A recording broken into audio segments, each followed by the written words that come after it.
জুলাই মাস শুরু হয়েছে, আবারও ছাত্র জনতারা ৩৬শে জুলাই পালনের জন্য আজ থেকে বিভিন্ন কর্মসূচি গ্রহণ করেছে।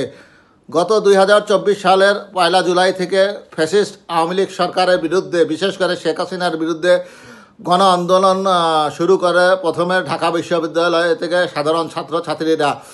তাদের মূল দাবি ছিল বৈষম্য বিরোধী আন্দোলন, অর্থাৎ চাকরি ক্ষেত্রে বিভিন্ন ক্ষেত্রে কোনো কোটা পদ্ধতি থাকবে না। সেই পরিপ্রেক্ষিতে শেখ হাসিনা তাদেরকে রাজাকারের বাচ্চা বলে উল্লেখ করেছিল। সেই থেকে শুরু এবং অগ্নিগর্ভ হয়ে উঠেছিল ঢাকা সহ দেশের বিভিন্ন শিক্ষা প্রতিষ্ঠান। কালক্রমে সেই শিক্ষা প্রতিষ্ঠান সহ এই আগুন ছড়িয়ে পড়ে দেশের প্রত্যন্ত অঞ্চলে, যার পরিপ্রেক্ষিতে শেখ হাসিনাকে গত ২০২৪ সালের ৫ই আগস্ট বিদায় নিতে হয় অত্যন্ত লজ্জাজনকভাবে। সেই জুলাই মাসেই আবার আন্দোলন শুরু করেছে।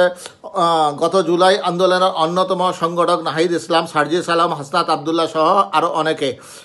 তারা বলেছেন জুলাই সনদ আদায়ে রাজপথে থাকার ঘোষণা এনসিপির, পদযাত্রা শুরু আজকে থেকে।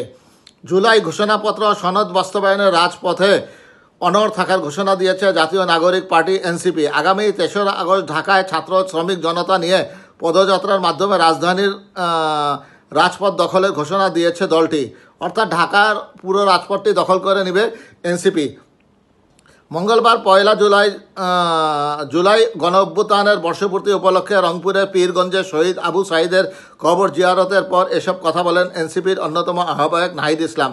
তিনি বলেন, আবু সাঈদ বুক চিতিয়ে গুলির সামনে দাঁড়িয়েছিল, সেই সাহস আমাদের পথ দেখিয়েছে। আমরা সেই স্বপ্ন, সেই আকাঙ্ক্ষা জনগণের মাঝে পৌঁছে দিতে মাঠে নামব।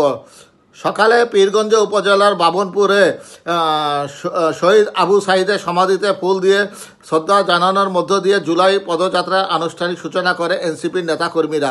আন্দোলনের লক্ষ্য সম্পর্কে নাহিদ ইসলাম বলেন, ২০২৩ সালের জুলাই আন্দোলন সরকার পতনের জন্য নয়, বরং গণতান্ত্রিক সংস্কার ও নতুন বাংলাদেশ গড়ার উদ্দেশ্য হয়েছিল।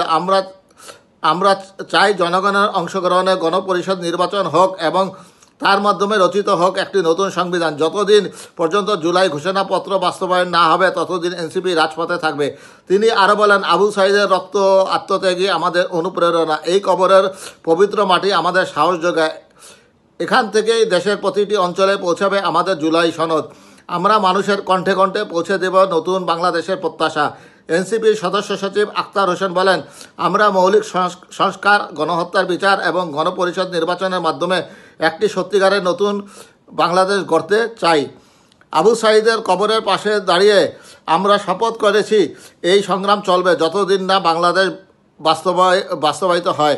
শ্রদ্ধা নিবেদনের পর এনসিপি নেতারা শহীদ আবু সাঈদের পরিবার, মা আনোয়ারা বেগম, বাবা মকবুল হোসেনের সঙ্গে দেখা করেন। এই সময় আবেগঘন পরিবেশে মনোয়ারা বেগম আহ্বায়ক নাহিদ ইসলামকে আশীর্বাদ করেন এবং আবু সাঈদের আদর্শ ধরে রাখার আহ্বান জানান। এই সময় উপস্থিত ছিলেন দলটির মুখ্য সংগঠক দক্ষিণাঞ্চলের হাসনাত আবদুল্লাহ, মুখ্য সংগঠক উত্তরাঞ্চলের সার্জিস আলম, মুখ্য সমন্বয়ক নাসিরউদ্দিন পাটোয়ারি, জ্যেষ্ঠ যুগ্ম সমন্বয়ক আব্দুল হান্নান মাসুদ, যুগ্ম সচিব তাসনিম জারা প্রমুখ।